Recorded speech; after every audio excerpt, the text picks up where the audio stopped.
Hi everyone, welcome to another episode of the Five-1 Speedway Show. Hopefully, again, you've managed to catch up with all the episodes you've done so far. The last episode was with Lee Adams, which was a very, very great and insightful discussion about his career, also the highs and lows of his career, and all the different clubs he rode for, as well as his unfortunate injury he picked up after he finished racing. Tonight, my guest is a returning guest for part two to talk about his career. We spoke a lot of in depth in another episode about his Bellevue early days and things like that. Tonight, we're hoping to cover the last part of his career and also talk about the National Stadium and some other bits in between. Please welcome back to the show, Chris Morton. Thank you very much. So, how's it going, mate? All good? Yes, all really good. Yeah, just obviously we've all been through the COVID thing, so hopefully changing back to normal. And so, yeah, my life's good at the moment. That's good to hear. And like you said, everything get back to some sort of normality now, Yes. within reason. So it's all good. Yeah. I've been obviously because of my age, well, like many people now, been double jabbed. So yeah, out into the brave new world. Yeah, exactly. And a brave new world it is. But it's good to see that we've got some speedway on. Have you been able to go to Bellevue or anything, or any other tracks around the country so far? Oh, no, I've not been yet. Followed GPs and I've followed some of the stuff that's been on TV. I've watched a bit of it, but yeah, it's great to see it back and people can now go and watch, which is something we've been missing for a long time. Oh yeah, it's a different thing watching like the Polish League, like we did last year on TV, and then the Grand Prix. But Yeah, to actually go see it live in person, it's a huge boost to anybody, I think. of course it is. Yeah, it makes a big difference, and I think being able to get Speedway back on has been hopefully a boost for the sport in this country. Yeah, I think it has been. I think the crowds are now slowly coming back to near enough every club now. I Yeah, mean, obviously reading in the press about the unfortunate Newcastle situation and also with Birmingham, but hopefully with their crowds slowly coming back, we can fingers crossed keep yeah, those clubs alive. yeah. It's been. I mean, this will have proved extremely tough because Speedway is always operating on the limits, Mm. financial limits, and to be able to survive this that we've just been through, it's going to be hard for some clubs, and hopefully they'll all get through it. And yeah, but it needs the people out there to go and watch. That's what it needs. Speedway doesn't survive on sponsorship. It gets some sponsorship, but Speedway in the UK requires on the great people that go and watch it. Mm. So everyone out there, spread the word that Speedway's back. Get those people going for those turnstiles. But we're back here tonight to obviously just talk about the latter half of your career, because we finished off talking about the World Pairs Final in 1984. Just touching on that 84 season, towards the end of the year, you managed to win the BLRC at Hyde Road. Yeah. Was that a three-man run between you, Hans, and Eric? Was that for that one? It was, yeah. It was a three-man run-off, and at the time, I don't know how much your listeners remember, but it was that year that the gating procedure was starting to change. Yeah. Which is interesting that it's evolved to where it is now. Where we've got this random tape release from the GPs, and at that time it had changed from you weren't allowed to. I think they were stopping the rolling. Yeah, So that's it, yeah.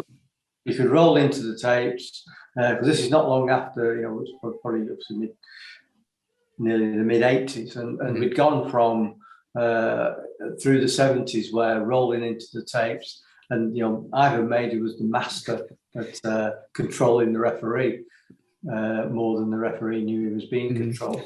And getting the tapes to go up when he wanted them, and he was an expert at it. My brother was quite good at anticipating the starts and ducking under the tapes. That required a bit of rolling and touching. It's something that I was kind of rubbish at it, and so I was concentrating on watching the tapes go up, which was so I'm all for this. No moving at the start, because it's an equal start. If anyone that's trying to beat the system, it makes it possibly an unfair start. When everybody had the choice to roll in and out of it, I suppose it's fairly even. But anticipation of the start is a bit different. But anyway, going back to that situation, it changed that year. And Eric had done quite a few meetings where he'd only managed to ride it in 1 and 2 rides because he'd been touching the tapes and getting excluded. Because that's what the rule had gone to. No tape touching. They weren't too insistent on how close you were to the tapes, but if you touch the tapes, you're excluded. And that's what happened in the runoff. It was a 3-man runoff. Eric touched the tapes. He was excluded, and so it was a 2-man runoff between me and Hans. Still, with even Eric out of the race, Hans is no mean feat to beat. But obviously, having the Hyde Road experience, proved dividends in that meeting. Yeah, it was not. It was the two combined actually, the Hyde Road experience and my because whether Hans knows this or not, I'm a big fan of Hans Hansen, and I knew his style and I knew what he would do. Because I was on the outside. Oh yeah. He was on. I was on gate 3 or gate 2, but I was on the outside gate, and he would be expecting me to ride around the outside because that's where the dirt was. By that time of the night, the dirt was on the outside, and I kind of knew that's what he would go for. So if I made the start, then I'd go. But if I didn't quite make it. I had a plan, and the plan worked because I knew what he would do. He would try and block my line and go straight to the fence. So as soon as he looked like he was doing that, I turned off the fence and chopped inside and took the line that he would have been riding. And so that's what won me the BLRC, really. Yeah. Great meeting. Yeah, nice one to win as well because it's looking back at the program and the history. The riders that you rode against. I mean, obviously they're all number ones from all the clubs, but still, it's almost on par with the world final, really, with the class rider in it. Yeah, it had eluded me for quite a few years because throughout the 70s and part of the 80s, it was always the number one rider in the averages from that team, and when there was like 18, 20 teams in the league, then it was only one rider from each team. And Peter Collins was beating me in the averages, which so that was it took me a few years to be able to get to that point where I was top of the Bellevue averages. And so, although for many clubs I would have probably been in it, but for Bellevue, because we were fortunate to have myself and PC, and so. That's what had changed for me. I think it'd been in a couple by then. And so that was it. The opportunity to be in it was something I wasn't going to miss. No, exactly. Sort of grab it with both hands and run with it, really, so to speak. But that must have been, a great way to end the '84 season. Again, like you said, because a mixture year for England on the World Championship front. I think a Bellevue finish must have been about mid-table. I think again that year. So it's really sort of like a mixed year for yourself club-wise. Yeah, it was, and that was it was quite a big deal for me to actually win the BLRC because it was one of those that had eluded me, and it was great to win it. Honestly. Exactly, it's great. It's good to win as well, yeah. But then moving on to sort of like the '85 season, unfortunately, you didn't make the world final in '85, but you still had a solid 9-point average, and Bellevue finishing 6th in the league again, and things like that. But again, making the British final that year must have been good for yourself. But unfortunately, like I said, you tumbled out of the World Championship. Yeah, I mean, you talk about things I can't remember now, so. It's 85 was because I was usually in reasonable form, so I mean I could have performing at for Bellevue, and probably some of the England did some test matches that would have been in, but the world qualifying for the world final was always the big thing for me, and that was quite frustrating missing out in '85. Yeah, because also that was at Oddsall as well, wasn't it? So that would have been a track that probably would have suited you as well.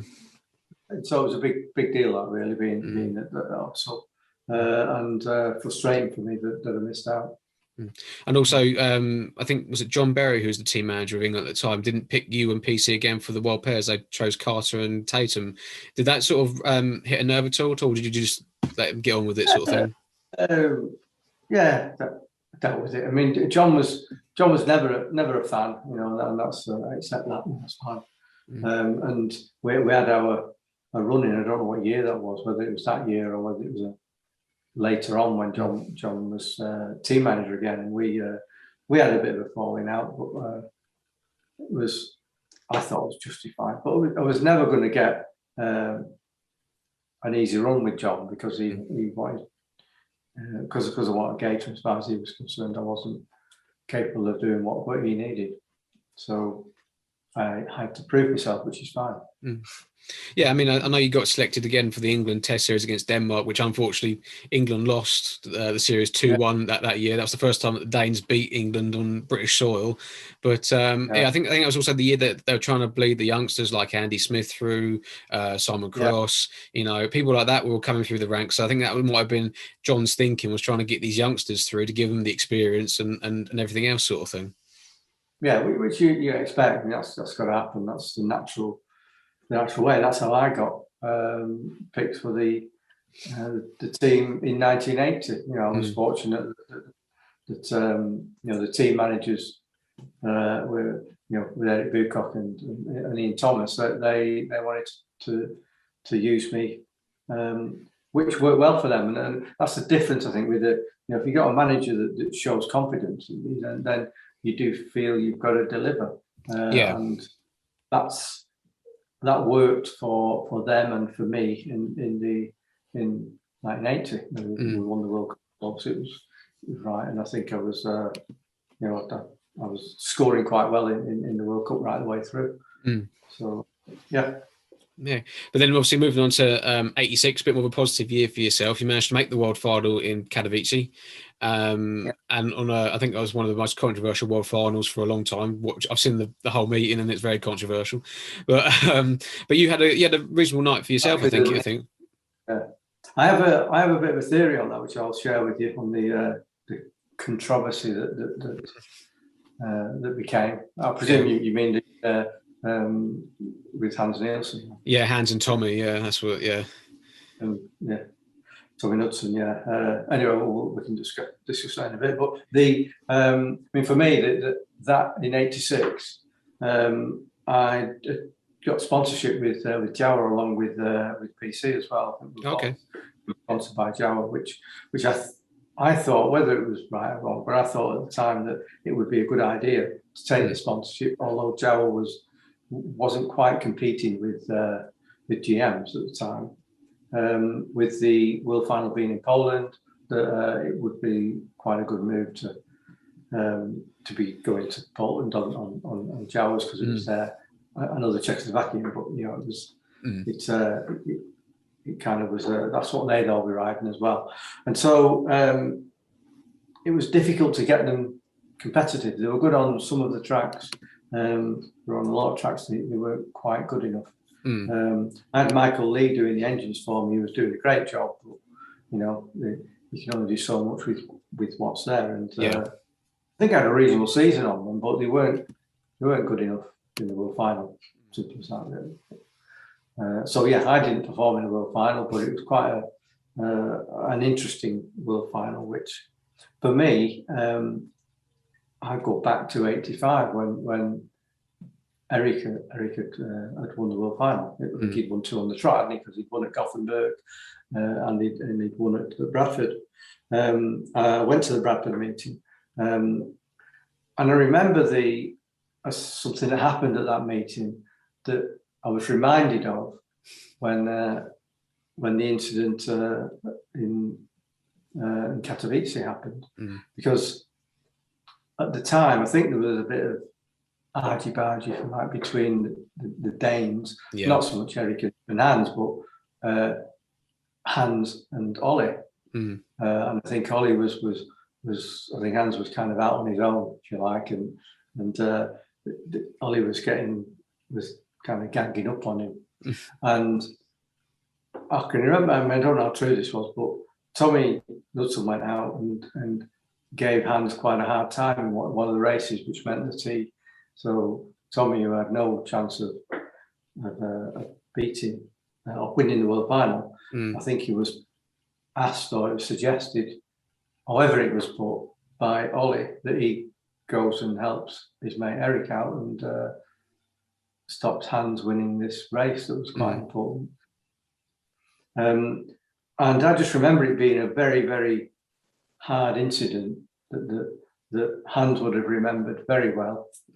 And I'm sure he paid it back at Katowice in that situation. Because I always felt that Hans, and this isn't any favouritism, because out of the two of them, I just loved watching Eric. What Eric was doing was my sort of thing. But I had great respect for Hans, and I think Hans had been sitting as the waiting world champion for a few years, and of course 86, I think I'm right, was his first World Final win, and he'd been the best rider for me on average, like, or for 2 or 3 years, and but he was just not quite getting the breaks. So I think he decided he would go and get them, and that incident with Tommy, I think, was inevitable. And I thought, for me, it was the right decision.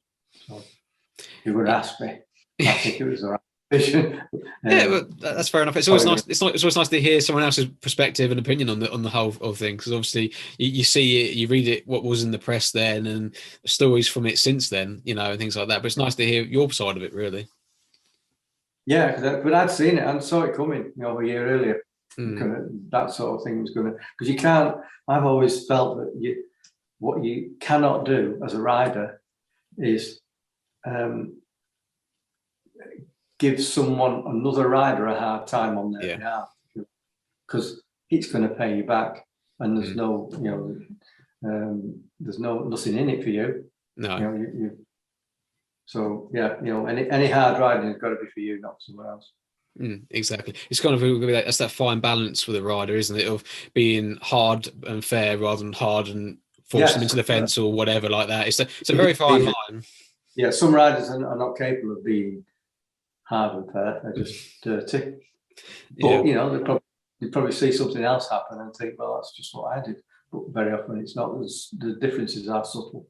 Yeah. It's about leaving enough room, and not knocking riders off. No, exactly. Some riders tend to do, or did do. Yeah. But I mean, obviously, like I say, it was a controversial meeting. But yourself I think you had a reasonable meeting. I mean, it's obviously your second time being at Katowice, because obviously you've made your first world final in '76. Yeah. So was there much difference then, really, between the two finals, you being there? I think I think I had a better meeting, like you say, but it wasn't brilliant. And I suppose, on reflection, it was an average world final for me, just not good enough. It was a bit frustrating, and it really is about making a certain amount of starts. You can't win a world final from the back in 5 races. No, especially on a sort of a Polish track, which is flat, and slick. It's unfortunate, really. But I've got a bit of footage from you from 1986, riding in the Test match series against Denmark. Okay. It's one of what I think is a classic Chris Morton race, shall we say, where you come from the back against Preben Eriksson. It's you and Jeremy Doncaster against Preben and John Jorgensen. You're coming off gate number 2 in this one. The Brits are 2 points down at this stage, going into this race. But it's a classic one from Cradley. I think this is your historic 100th cap for England as well in this meeting. Oh, is it? Yeah. So you're going all guns blazing for it anyway. But away we go. But I mean, the Danes, like you said, make the starts and things like that, and gone sort of thing. But you and Jeremy are there. Oh yes, yeah. Oh, coming through the field. Bit between the teeth, doesn't it? Yeah. Did you sort of do you enjoy riding at Cradley in places like that? Yeah, I love Cradley. Cradley was a great track to race on. It was always tough to beat the Cradley lads, because there wasn't lots of room, but it was a good racetrack, and rewarded the brave. So I imagine Preben's feeling under pressure here now. Yeah, he knows you're behind him, sort of thing. Yeah, yeah, I'm looking for a way. So that was pretty good of him then, because I don't know whether I'd have left me that much room. No, I think he just shows you a back with a little bit here, going down the back Yeah, straight there. he's not giving up easy, has he? So, No, but yeah, in the race to the line. So, but the referee actually gave it to you. So did he? I don't know yeah. if he got Unfortunately, came together right at the end, but Wow. yeah, I thought it was one of those classic sort of Chris Morton sort of races, never giving up and sort of always going for it. And I say that it was a 4-2 in this race, which drew the match level. Right, that's interesting to see. It didn't look like I got it, to be honest, but no, the referee, because listened to the audio before putting it out and everything, it was that the referee said that you got it, but I agree. I think Prem may have just got it. Yeah, but yeah, but no, it's just a good classic race, I think, from yourself, and it's just nice to watch that sort of thing. Yeah, I've not seen that very often. Yeah, I mean that was a good one as well. But obviously, then moving on to the following year, which is '87, again you managed to make another world final, which was the famous 2-day Amsterdam World Final. Yeah, it was interesting. That was 2 days in Amsterdam. That was I found it frustrating that in the it wasn't, you're on a track, we're all on a track that we don't know, and I think I'd worked quite hard on trying to get my gating was better, and leading up to it, gating certainly was better, but it kind of let me down in the two meetings. But the problem, I think the problem with that track was that it was just so big and it was so flat and slick, really. There wasn't a lot of racing on it, was there? No.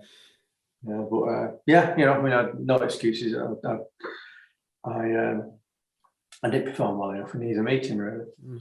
I think you came away with was it 9 or 10 points over the 2 days? Unfortunately, finishing sort of like well down the order. But like I say, I think it was a track that nobody really liked apart from Hans Nielsen, who won the final.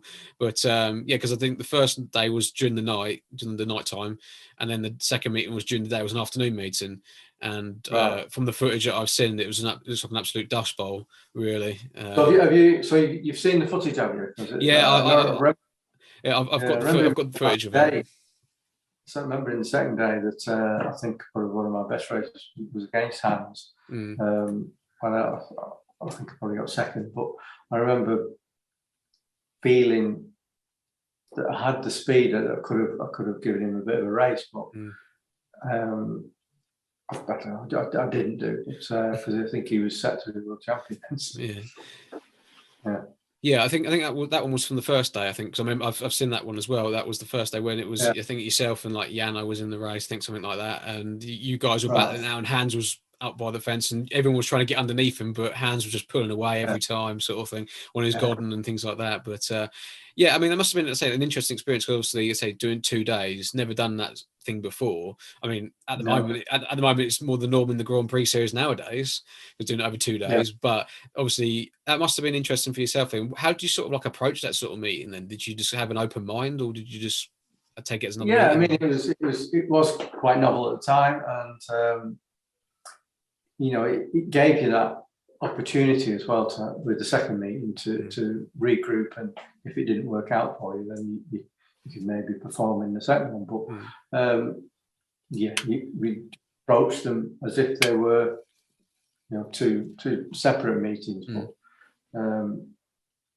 you can only take it a race at a time in the end. Exactly. So it's always interesting just to hear the sides of it, because I've had Simon Cross on and talk about it, because that was his first world final and how he approached it, and he had a similar sort of mindset to what you had. Was an open mind and everything. He wanted to win, obviously, like everyone does at a world final, but I think it was a case of it was a shock because it was a 2-day thing, more than just like the one-off meeting where what you're doing on the night. It's like 2 world finals, literally, and things like that. Yeah.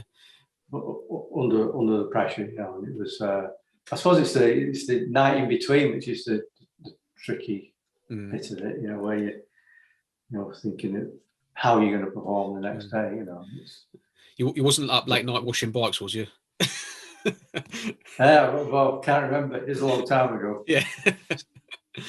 I seem to remember. I have a memory of being on one of the canals on a big boat, on the in between, on the days in between. So with and having quite a long chat with John Cook, who was in the meeting as well, wasn't he? Yeah, he was. Yeah. Cook, he was an interesting character. He was, good. Yeah, I've heard a few stories about Cookie, things like that. Like especially in that World Final where we wore a bobble hat, so you didn't have a yellow helmet colour. I remember seeing that on the footage.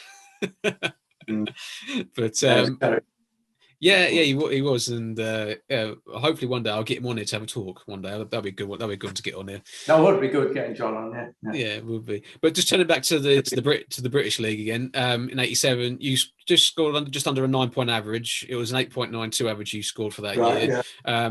Bellevue, unfortunately, slipping down to 8th in the league. Unfortunately, but on the individual front in the British League, you managed to win the Northern Riders Championship again. So again, that must have been good. Good for yourself domestically then. Yeah, I always used to enjoy the Northern Riders, and then I think was that at Sheffield? I think that might have been at Bellevue. I think I'm not 100% certain. Yeah, because the earlier one, the '84 Northern Riders, was when I did the track record. Yeah, that's it. Well, I say it stayed for a while. It stayed for good because we closed. So, yeah. Yeah, that's the one that you and Eric jointly hold, isn't it? That's right. Yeah, that's one as well. Yeah, but and I mean, that must have been kind of sad because I think was it '87 that Hyde Road closed down and you went to Kirkby Lane. Yeah. So '88 was the first year at Kirkby Lane. Yeah, but how did you feel then with knowing that you were going to be losing Hyde Road and closing down? Was it quite devastating? Oh, it was devastating, to be honest. It was because we'd gone there as supporters and supported Bellevue from being just a few years old, and to then for it to be then closing, but it'd been coming along, hadn't it? Because the zoo had closed.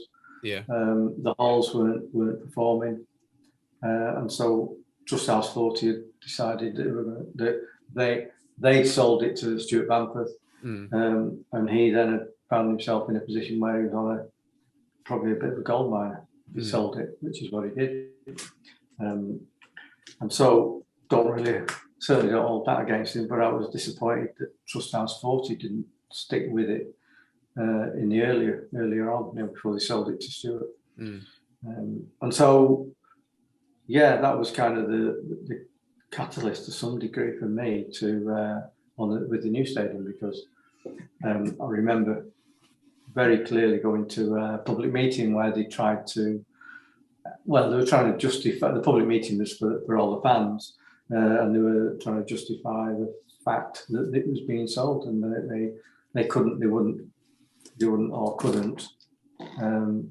insist that it stayed open. So that was it. It was going. I think also that was the time, wasn't it, when stadiums in general were being analysed, because wasn't one of the football stadiums, I can't think where it was now, but there was a problem with the Taylor report. That's the one. That's it. Yeah. Yeah, Taylor report based on on stadiums, which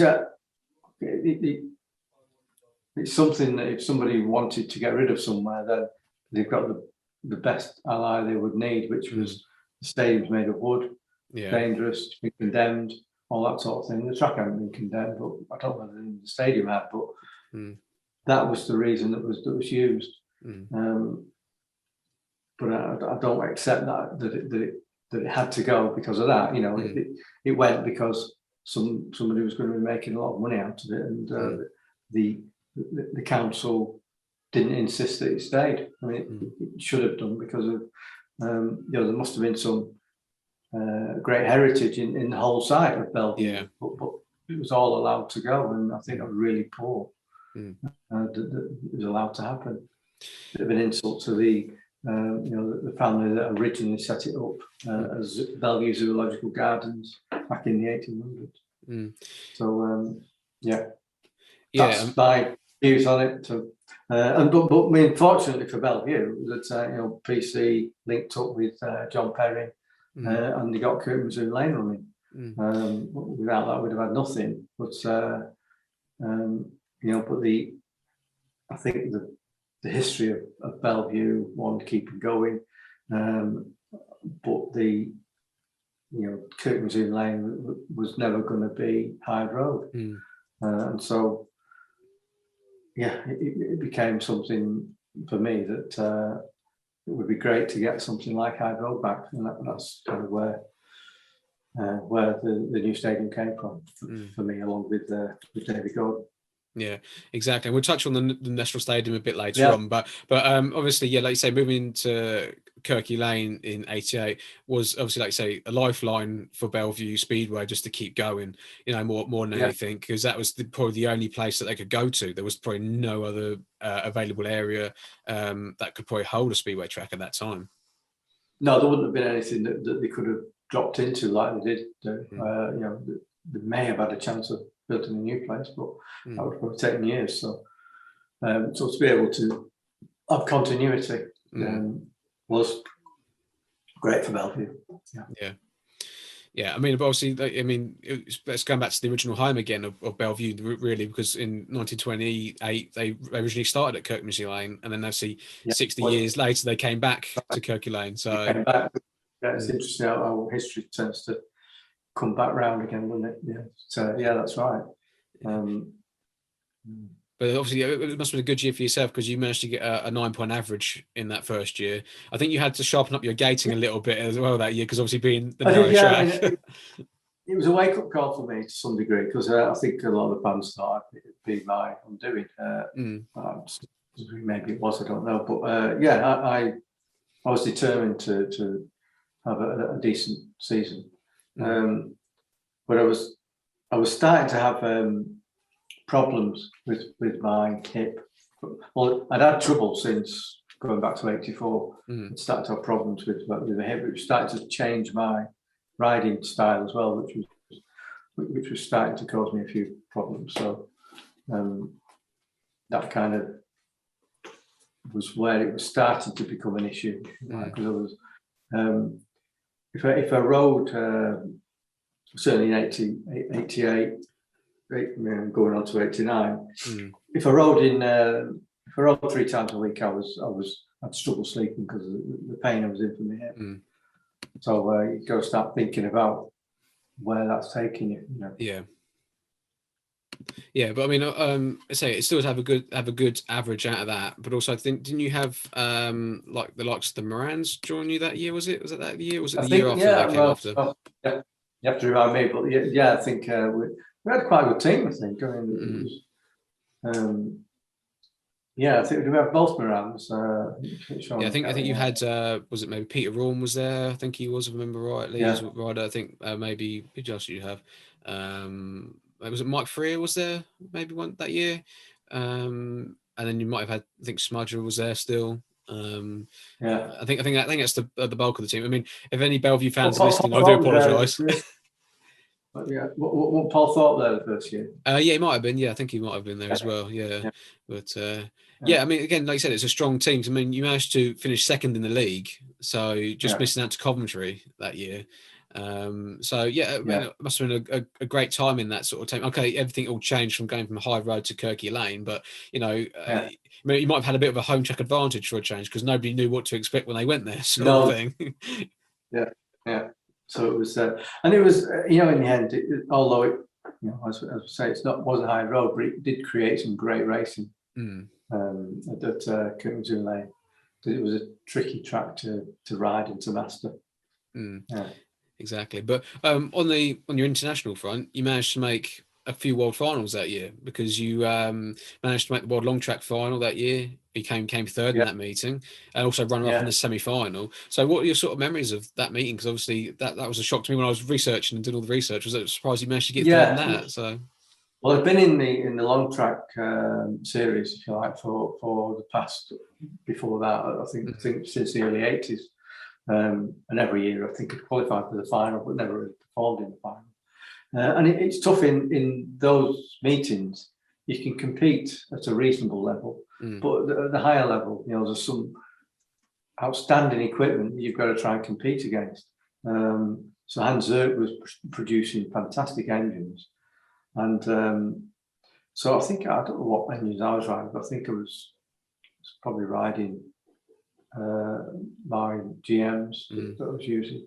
But for that final in '88, Hans Zerk had walked along the line and he said, "Do you want to use one of my engines for the meeting?" So me and my German mechanic, we had a very short look at each other and said, "Well, yeah, definitely." Yeah. And I've got to say, it was the fastest thing I'd ever ridden on long track. It was incredible. And that's what delivered the third place for me. I mean, it's tough to beat the Germans at their own game. Karl Mayer won, I think. Karl Mayer was the winner. Yeah. Can't remember who was second, but I had a great meeting and loved it. I always loved long track. It was great, a great experience. I often say, there's nothing more exhilarating than coming out of the first corner on a long track bike and seeing fresh air in front of you. I can imagine it's a typical sort of Chris Morton that we saw on the speedway, his head down behind the handlebars, and going for it, and that sort of thing. But I'm lucky enough that in my collection I have that final program. Do you? I've got the program of it. So it came second in that meeting was Klaus Lausch came second in that one. Klaus Lausch, that's it. He pipped you by a point because you finished on 31 and he finished on 32. So and Karl Mars won it a little bit on 42. He had a maximum all day. Yeah, I think he dominated. He probably unbeaten, was he? I don't know. Yeah, he was unbeaten. Yeah, so it's so I've got the program. So and things, and it's all neatly filled in as well. Filled in as well. Look at that. Wow. Yeah. So so it's a nice bit of history there for you there. But like I say, it was a great year for you in the Grasstrack in '88 because you managed to win the Ace of Aces as well as the Bonfire Burn-Up. So the two big meetings of the year. That shot behind you, I think, is the Ace of Aces. Yeah, I think it is, and that's a good one because I think you also, if I move out the way, in midair a little bit as well. Yeah, that's it. Yeah, but I've got the final of the Ace of Aces here to share with you as well as the Bonfire Burn-Up. So if we just look at this, it might give you a few memories of that meeting sort of thing. Did you used to like doing the Ace of Aces and the Burn-Up and things like that? Yeah, I mean, I didn't do many grass tracks those days, and I was invited along, and so I was quite keen to do it, to be honest. A good opportunity. I think in this final you had the likes of Scully, Samuel Malenko, I think was in it, Banksy was in it, all the normal bigger Simon's in it, and Simon there, great style on the grass track BDS. Yeah, and got people like Martin Hagen and all top English grass track and long trackers, really. Again, another hard field to ride against. And of course, certainly, these meetings it's good, always a decent track, but that's me having a bit of a go then. Yeah, I don't know. I'm not quite sure who was that one. Is coming to third, but you're chasing down Wiggy now because Wiggy's in front. But because I think it wasn't the previous year in '87. BBC covered the meeting, or ITV covered the meeting, and it was on TV. So I remember watching it and seeing you on there and things like that. But so is this a heat or is it a final? This is the final. Is it the final? It's the final. Yes. Massive, my God. Yeah. So he's really getting on Wiggy's tail with a lap to go now. So right around the outside of him. Look at that. Whoa, yeah. Left him for dead. But so I say it must have been a fun year for yourself on the grass because winning so much and achieving so much that year. Yeah, I mean, I was working for him, and it was on it was a frame actually borrowed off PC. Oh, right. And it was just working well for me. It was one of my Speedway engines. Oh, that's all right then, yeah. Yeah, so it was great. Good that, and I think it was off the back of that I'd been offered the Bonfire Burn-Up. Yeah, it would have been, because they're obviously there were the two major events for the end of the season in the grass track over here. And I've actually got that final again, which I can share to you from the burn up. Again, Tunbridge Circuit can't beat it, really, I don't think, because it's a lovely track. It was to ride at. Yeah. But again, here we go from the start. A little bit bumpy, but it's. Yeah. This is when also Kelvin Tatum was just breaking into the grass track scene as well, and things like that. So he's out in front, and here comes you coming right around the outside of him. Yeah.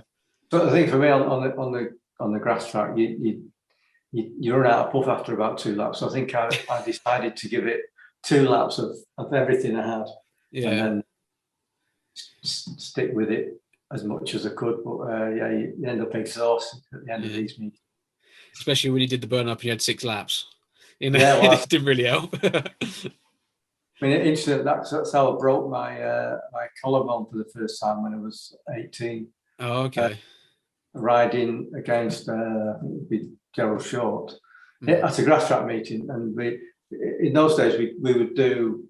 I was doing the 350 and the 500s, and you do heats, semis, and finals, and then the limited final as well. So in the end, you did like 12 races.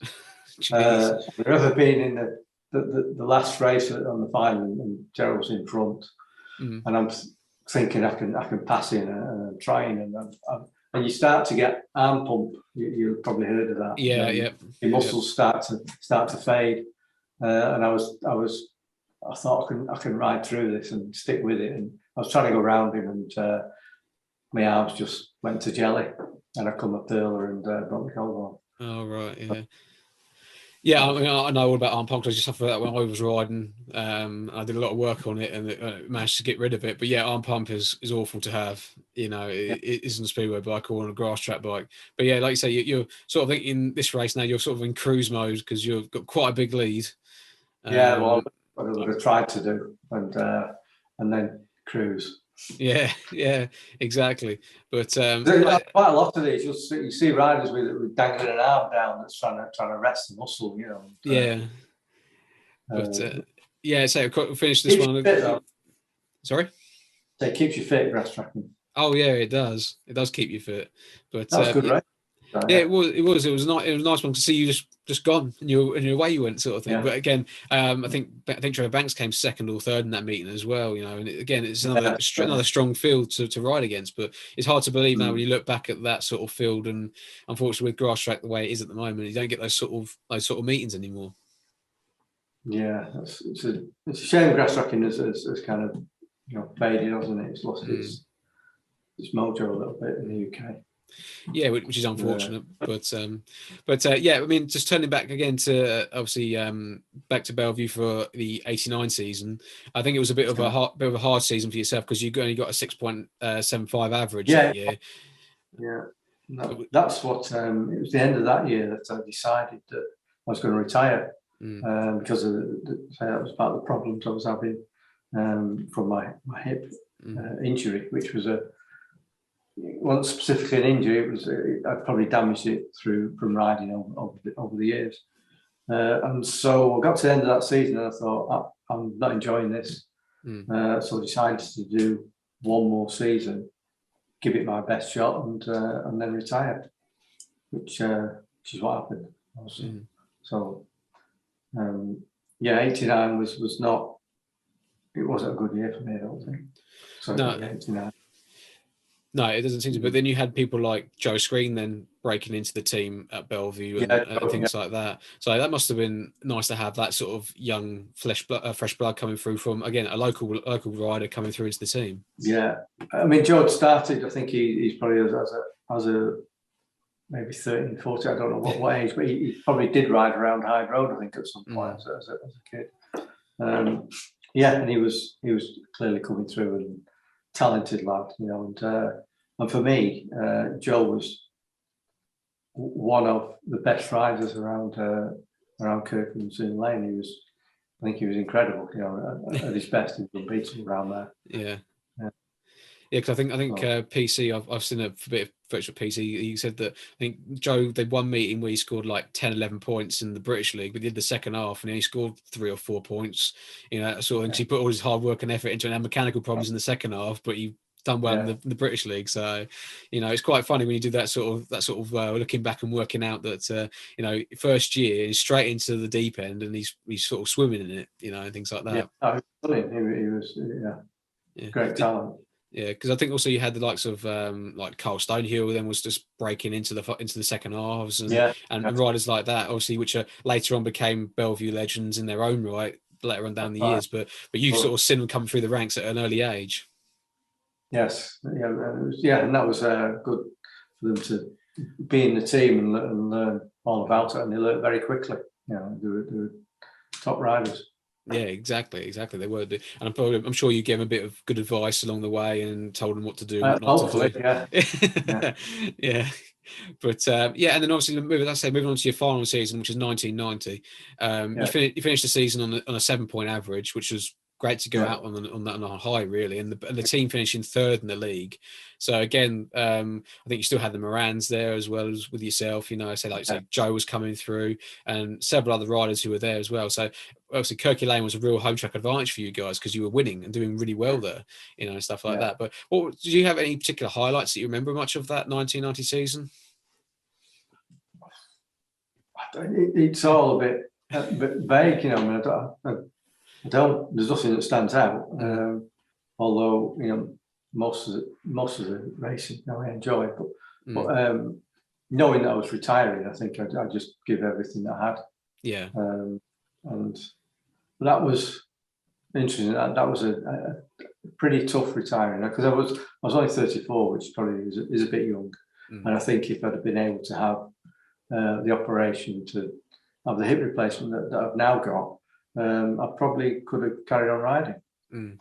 But as it was, I couldn't. And so, retiring was pretty hard. So having done it from Britain Speedway since I was 16, to then decide that you're not going to carry on anymore. Funny thing was, it didn't really hit me until the winter because when I would be normally preparing the bikes for the following season in like January, February, I remember driving along in the car and suddenly this being overwhelmed with this sense of loss, if you like, for what I used to do.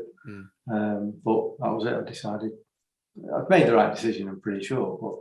But as the Sheffield season kind of proved to me that it was the right thing to retire because I couldn't manage to ride a speedway bike the way I used to.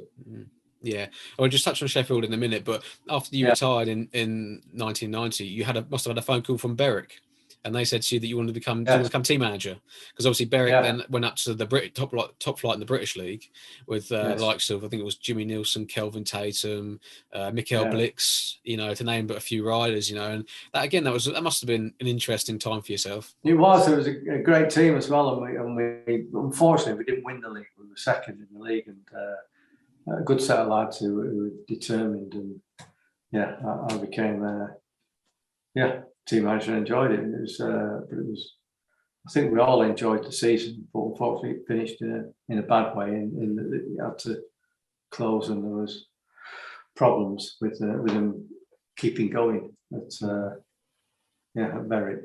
Yeah. So.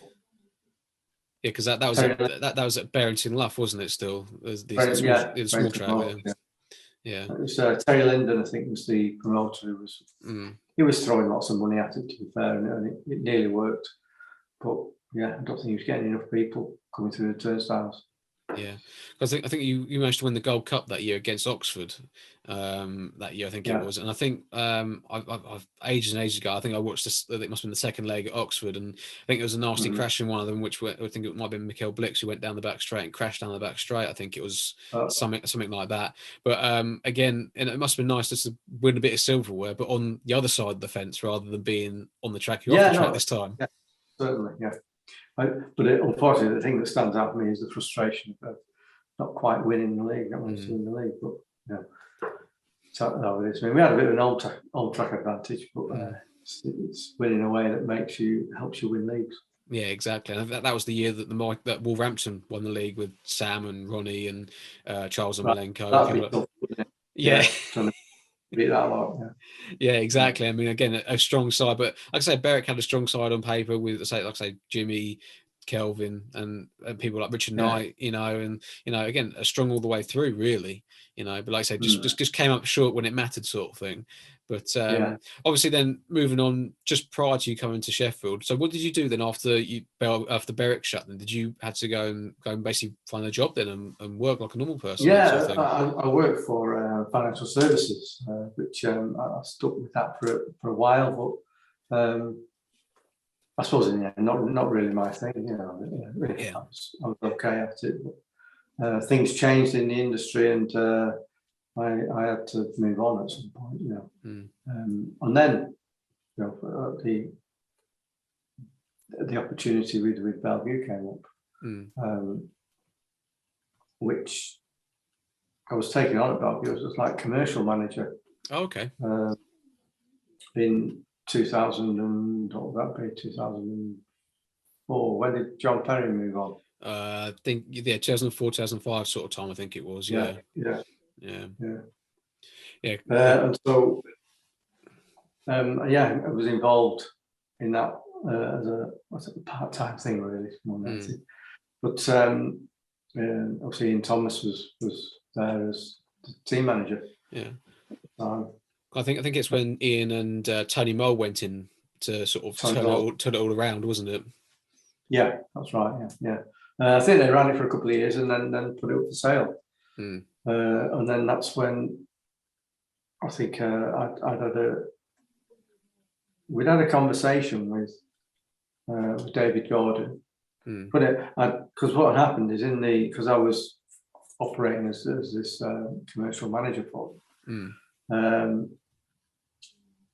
David was one of the sponsors Yeah. for Bellevue, and I used to go to some meetings with him, and we used to meet before a Bellevue meeting. We used to meet and have a coffee.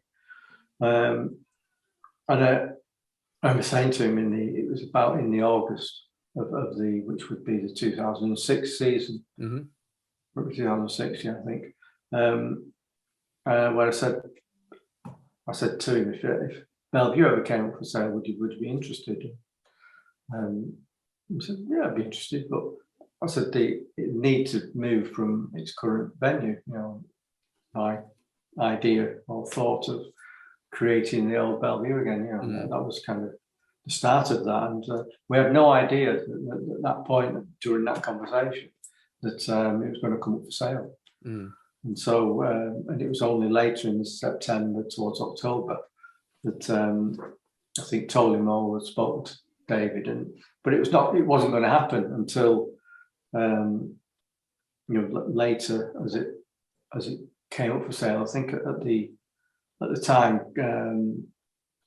Gordon Pearman was interested, but he had a meeting with me and said he didn't want to do it on his own, but was interested in taking it on with some others. And so that's how it came about. So it was David Gordon Pearman and myself who took on Bellevue because Tony Mull was trying to sell it. I don't think he had any other options there either at the time. He clearly didn't want to run for the following season. And so 2007, I think that's the right year. This is the first year that we took over. Yeah, and the way you went with it, sort of thing, because obviously, like you said, you guys had the goal of eventually getting the Aces into a permanent home rather than sort of sharing a stadium, which they're now gratefully in now. But along that sort of way, you had some great teams along the way. I mean, I think you still wasn't it? You had what with Crumpy maybe for one more season. I think you might have done. Yeah, Crumpy for a while. Yeah, and then. So you had so many right. I mean, I remember Scotty being there for several seasons, and you had several young kids. You had Rory Schlein there for a while, and managing to make the playoffs, and then obviously making, I think it was the final year there, where you managed to make the grand final against Paul. I think it was. That was. That was. We weren't quite good enough to beat people, but that was it was great to be in that. But yeah, there were great years, and it was the thing is that David Gordon himself had only gone into it to try and get a new stadium, which is what happened. And at some point, it was probably, and things got, Gordon Pearman had been the one that turned it round and got us together. But when we were 3 years in, Gordon decided he was going to be, he wanted to leave us to it, as it were, and so we remained great friends. And we carried on with our endeavour to get the new stadium. And it was always tough. There were tough years because we were trying to juggle too many things and trying to keep a club going that's every year, there's no money in it for anyone, and you're just trying to keep all the plates in there, or keep all the plates spinning. So that's with running a speedway track and a team and everything, and trying to work with the council to find a new venue as well. And it was. I did make a statement that they were the worst years of my life. Certainly the first few years of that, because it was just so hard to get what you were trying to get, which is keep a good speedway team going and trying to do what is really the impossible, which is get a council to spend a few £1 million, which we managed to do in the end. Yeah, exactly. But I mean, we'll say Coke Machine Lane was unfortunately on its decline. And I mean, when you guys were just finishing up really there, because I think they lost one of the main grandstands at that point. And so a lot of the stadium was just getting old and stuff like that. But then, like I said, you managed to make the playoffs against Poole. And I will admit that was my one and only time I went to Kirky Lane was for the playoff final there when Poole was there. That's the only time I ever went there was to go that meeting, because that was obviously tipped as your last meeting at Kirky Lane, because by that time the stadium was being built, the National Stadium was being built at the time, and things like that. And I mean, so unfortunate you guys just missed out on the league. I think it was like Heat 14 down at Poole that they nicked it from you, but you took them to Heat 14 and they had to, and they won it. But still, it must have been, like I said, one eye on the stadium, one eye on Speedway as a team manager and a promoter. Like I say, really tough. I mean, there's not probably many guys who could say they could do that, but you guys managed to do it and keep this this dream alive. I mean, obviously you had great help, great support with like the likes of Ivan Major was pushing for it, and people like that was trying to build. We had a lot of support. It was a lot of people behind us, but the thing was, it was very. What made it difficult was the fact that we had all that support. There were so many times that we were getting knocked back by the council where they were. I'm not saying they were certainly weren't trying to stop us. They were trying to help us the best they could. But there was so many obstacles. There was always an obstacle that we had to get over. There was always something that we had to defeat during that process, and it was hard work. It was tiring. It was wearing you down.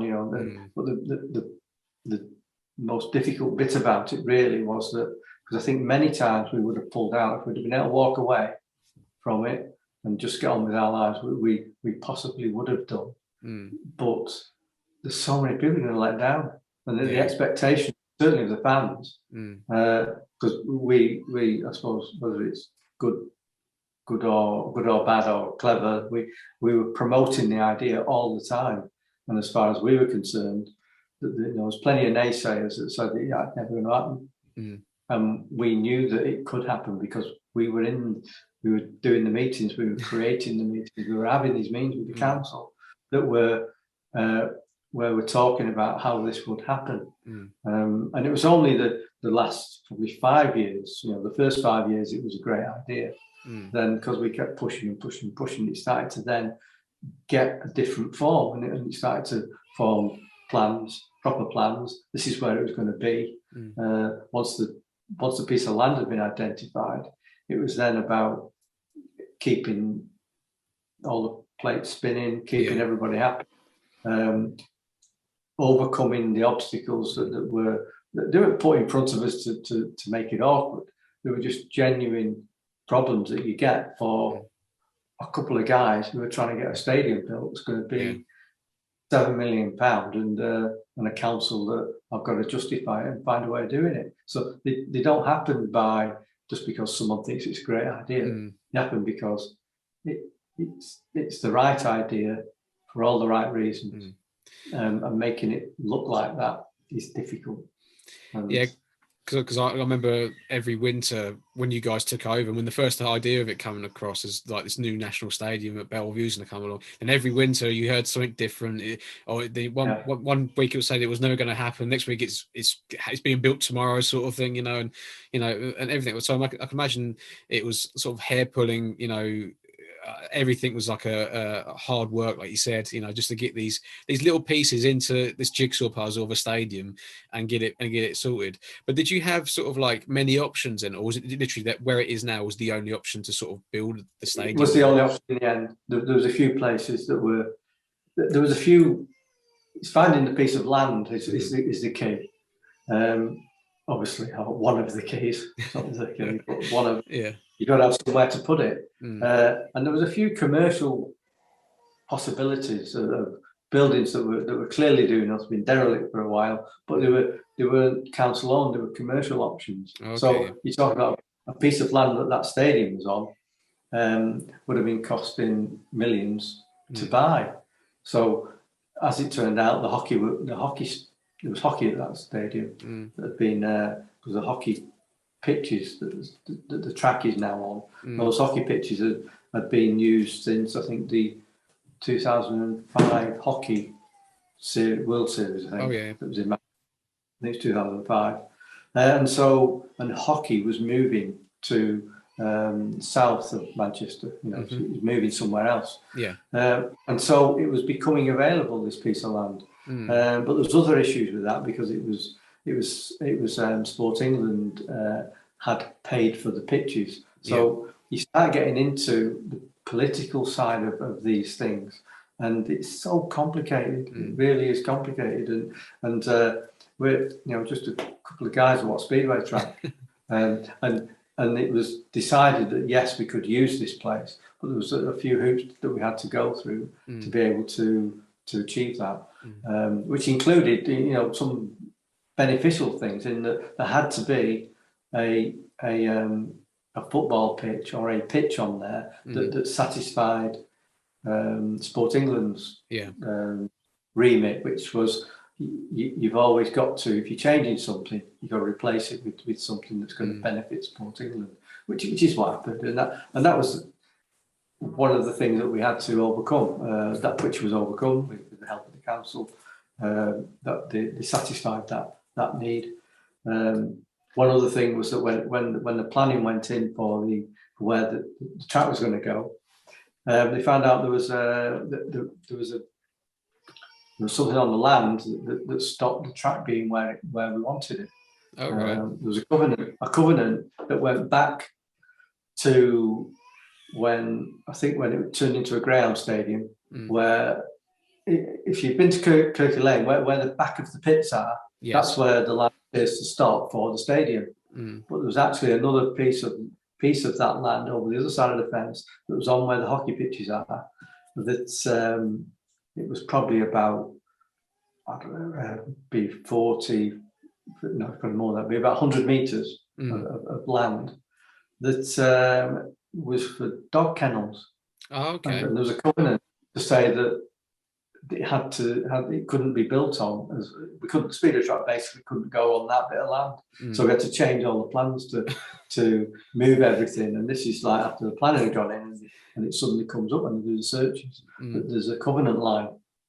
And although the council could have probably got over it, what they didn't want to do was take the chance of saying, well, that's why we're doing it, and then finding they've got a problem and they've got to actually buy the covenant back. So more money. So that's just one example of the things that happened.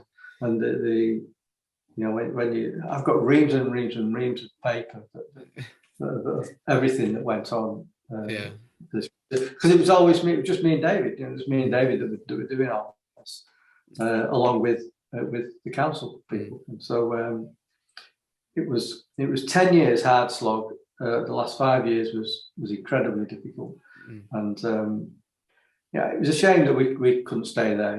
We'd gone from Kirky Lane where we were keeping the finances together. Then we went to the new stadium. and we just cost so much money, and we ran out of money, ran out of trouble. BSPA decided that they weren't going to give us any sort of support, and so they saw a chance to get us out of the stadium, which is what happened.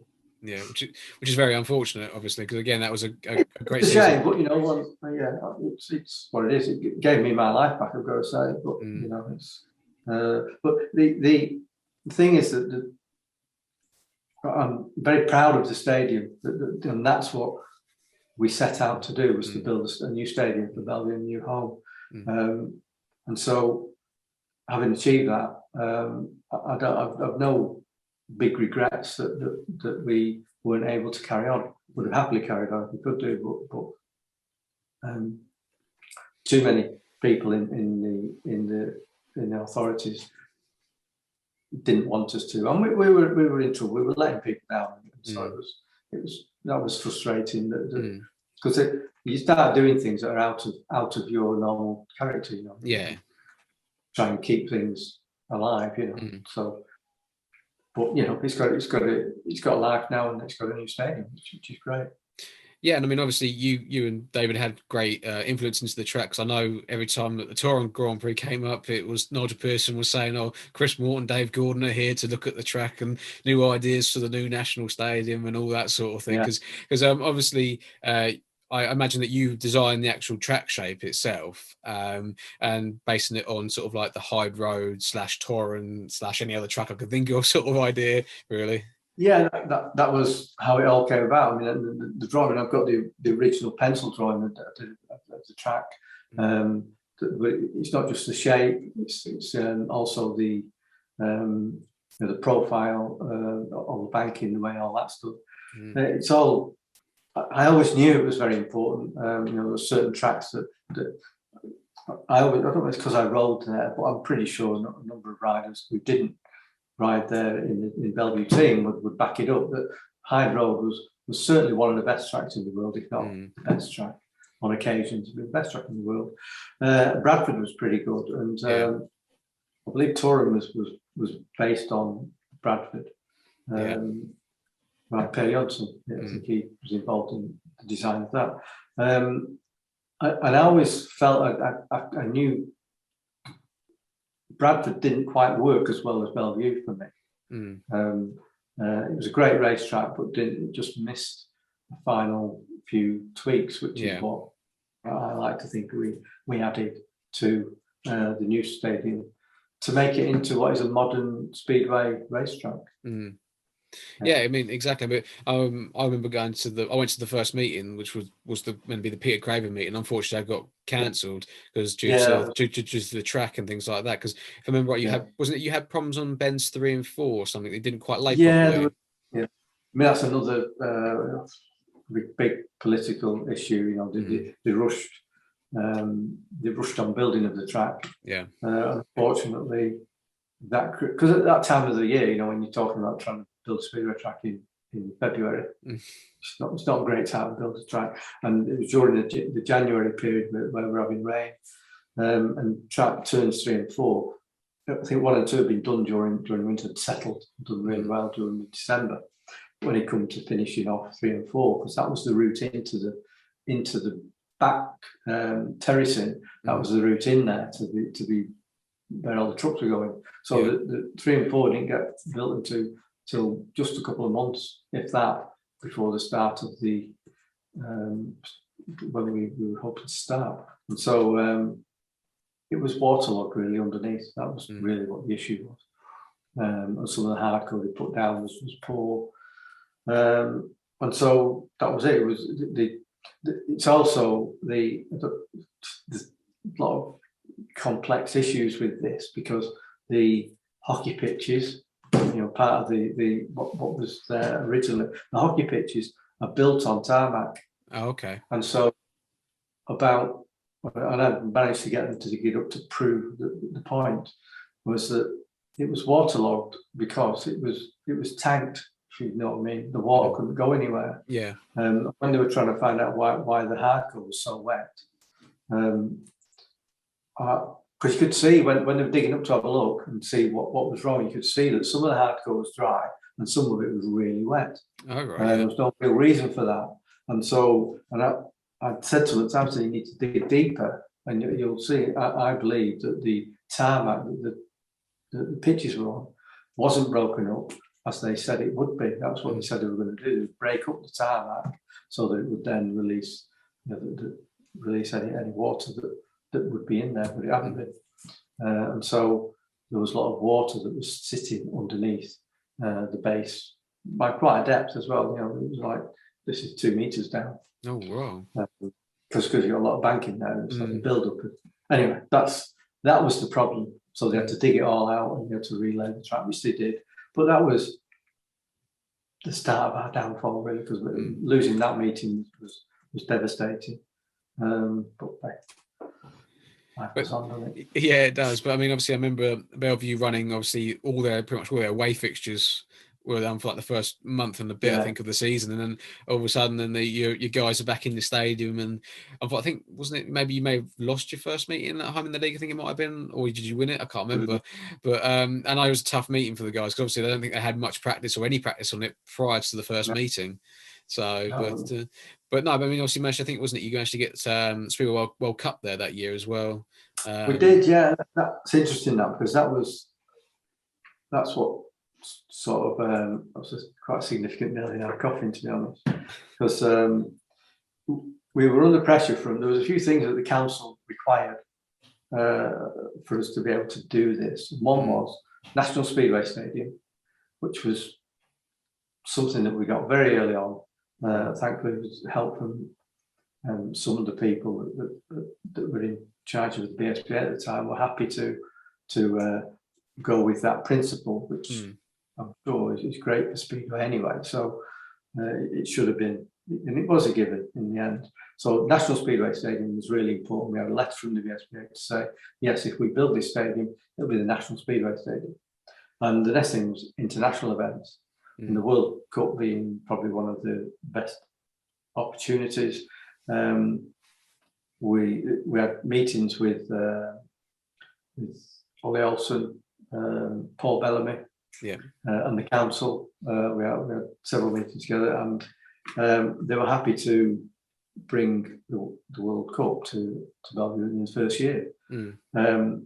So we delivered. We thought we delivered. I suppose we had delivered. The problem was, though, that the cost of running a World Cup is a frightening amount of money. Oh, really? A lot of the money. And we had a stadium that needed to hold, well, we had to at least meet 7,500, because when we originally had the conversations, it was going to hold something like 9, and we couldn't manage that because of various reasons. So even with the extra stand that we put on turn 3 and 4, which by the way cost £50,000 to have that put up for 3 days. It only held £7,500 7,500 people because of the restrictions that you get with stadiums, which we all think understand. And so it wasn't going to meet what BSI were looking for, or IMG. And so, as it turned out, we were running at low on the numbers and struggling, financially. It was almost impossible to meet what was required. And so we were very grateful for the help we had in getting that meeting on, but it cost us an absolute fortune. Yeah. I mean, frightening amounts of money. That's, and that really was our downfall, which meant, because so much money had gone into the World Cup, which people think you might make some money out of it, but no, you certainly didn't. And so, as it turns out, that left us short of being able to pay everybody that we needed to in towards our final meetings. And so that was. It was great to have that, because it was a brilliant event, which again, proud of the stadium and proud of that event. But the issues that happen, and to run a speedway venue of that type at that level, you need a lot of money. Yeah, I can imagine if you. I can imagine it would have been probably done you a favour if you had it maybe the following year, because then you would have probably had yourself established better by that time. That's, I mean, we you know, with hindsight, we looked at that and thought there was a point where we should have said, you know, let's not do this, because we knew it was going to be difficult. Even, you know, but as we were going into it, we could see what was sort of starting to bite back on us, and so, you know, it did in the end. It caught us out, and yeah, doing it the following year would have been maybe the thing to do. But you know, that's hindsight's a wonderful thing, isn't it? That's the only thing with that. Of course it is. Yeah. But I must take my hat off to you, because I've ridden the new Bellevue, and have you? I've ridden the second half around there, Right. and it's a fantastic track. You know, it's I remember before, and then I'm thinking, bloody hell, it's kind of scary, because you're out in front, you can hear someone behind you, you don't know where they're coming from or anything like that. But no, I will take my hat off to you. It is a fantastic track to watch and ride, and I've mechanic for several riders up there as well, and it's just like it's a great track, and a great stadium. It's designed as a place that as a speedway rider, that's what you would design, isn't it? You know, that's it. And you know, one of the things is the amount of room we've got, which has always been an important thing for me. Is that, you know, some of these tracks that we race on, used to race, you take your life into your own hands sometimes by taking chances because you're a racer, you know. But I always felt that give a rider the freedom to race, and you get better racing. Yeah, and that's what the reason for the amount of room, and because it's so wide. You know, it's 30 meters on the straight and 17 meters on the bends, and that gives people the confidence and the room to keep that throttle. Exactly, and I mean, they proved, I think, last year when they did was it the Peter Craven final, where they had 6 riders in the race. You know, and it just proved that it works. I think you've done that sort of thing. I think at Hyde Road once. I think Ivan Major's farewell meeting was a 6-rider meeting as well. You know, so it proves that, you know, if you've got the room, you can do these extraordinary events and things like that. Yeah, that's right.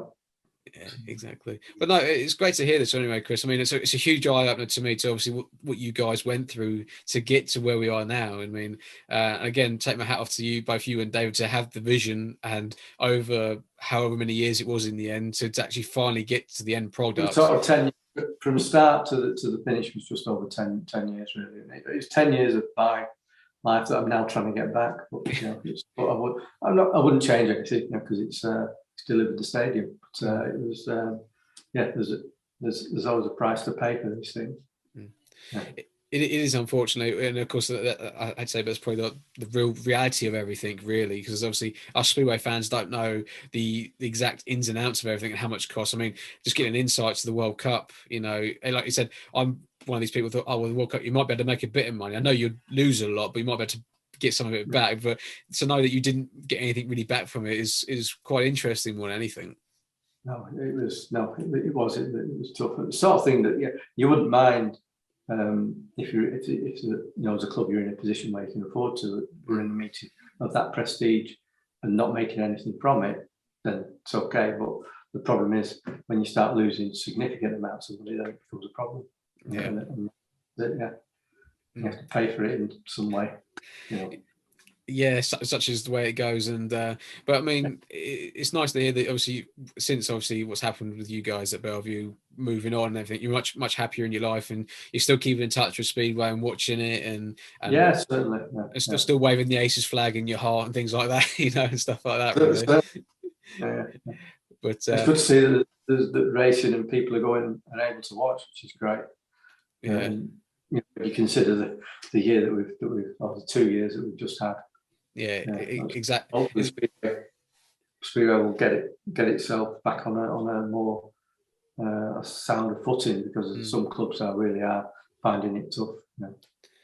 Yeah, they are finding it tough and things like that. But fingers crossed that all the clubs that are struggling, we can carry on and hopefully carry on to next season, which is important, and things Yes. like that, and obviously future seasons after that. But we're going to wrap it up for tonight, Chris. It's been great to have you on for Okay. this for the second part of this chat tonight. And great insight into your racing career, promoter, team manager, and everything else. It's great to hear all these stories, mate. That's good. It's good to hear it all again as well, because it was all a long time ago and it becomes a bit hazy, you know.